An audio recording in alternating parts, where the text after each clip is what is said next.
कई साल पहले की बात है। एक महान से राज्य में कृष्णदेवराया नामक एक शासक रहा करते थे। उनकी माँ बहुत धार्मिक महिला थी। माताजी ने अपने जीवन में कई धार्मिक स्थानों का दर्शन किया और बहुत सारे पूजा पाठ में भी भाग लिया था। महाराज अपनी माँ से बहुत प्रेम करते थे। जैसे साल बीतते गए,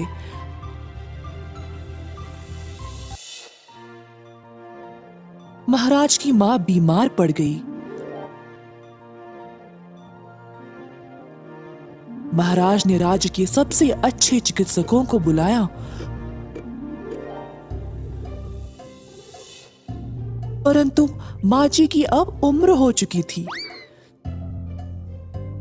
सबसे अच्छी दवाई भी काम नहीं किए और अंत में वह चल बसी। महाराज कृष्णदेवराया अकेला महसूस करने लगे और अपनी माँ को बहुत याद करते थे। जब उनकी माँ बीमार थी तब वह अपने बेटे से आम खाने की मांग करती थी, परंतु आम का बंदोबस्त करने से पहले ही वह चल बसी। महाराज को ये बात और भी ज्यादा चुभने लगी कि वह अपनी माँ की आखिरी इच्छा पूरी नहीं कर पाए। आखिरकार समय आ गया था उनको इस संसार से विदा करने का। अंतिम संस्कार करने के लिए जो पुजारी आए थे, वे माता जी के आखिरी इच्छा के बारे में जानकर उसका गलत फायदा उठाना चाहने लगे। महाराज, आपकी माता जी की आखिरी इच्छा मीठे आम खाने की थी, जो अधूरी रह गई। अब उनकी आत्मा की शांति के लिए आपको कुछ सुनहरे आम दान में देना होगा।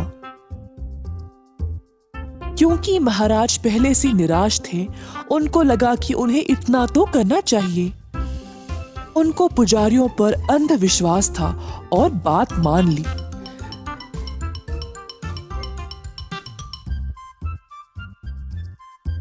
राजा ने 10 सुनहरे आमों का प्रबंध किया और पुजारियों को दान में दे दिया।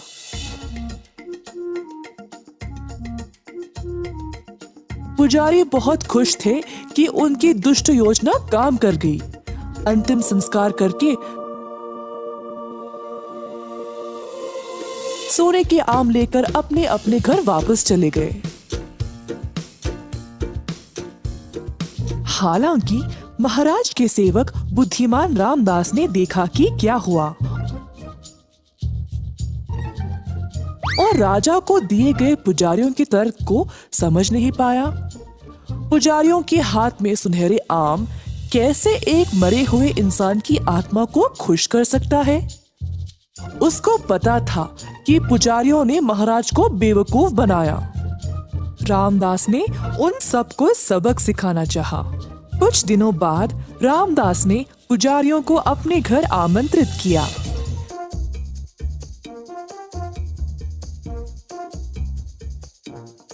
वह बोला, मेरी मैया कुछ दिन पहले चल बसी। मुझे लगता है उनकी आत्मा को शांति नहीं मिली। उनके अंतिम दिनों में वह चाहती थी कि मैं उसके सिर पर गरम लोहे की छड़ी से मारूं, परंतु मैं ऐसा नहीं कर पाया और फिर वह चल बसी। अब जैसे आप लोगों ने राजा को सुनहरे आम दान में देने का सुझाव दिया, वैसे ही मुझे भी अपनी माँ की आत्मा की शांति के लिए ऐसा ही कुछ करना पड़ेगा, है ना? मुझे आप सबको गरम लोहे की छड़ी से मारना पड़ेगा अपनी माँ के लिए। ऐसा कहकर रामदास ने एक गरम गरम लोहे की छड़ी की ओर दिखाया, जो उसका नौकर पकड़ा हुआ था। सारे पुजारी भयभीत हो गए। रामदास के कदमों पर गिरकर दया की भीख मांगने लगे। रामदास ने सबको वो सुनहरे आम वापस करने को कहा और दया की भीख महाराज से मांगने को बोला। अतः अगले दिन महाराज को सारे सुनहरे आम वापस मिल गए और लालची पुजारियों ने सबक सीखा। एक बार फिर रामदास को उसकी सतर्कता और समझदारी के लिए प्रशंसा मिली।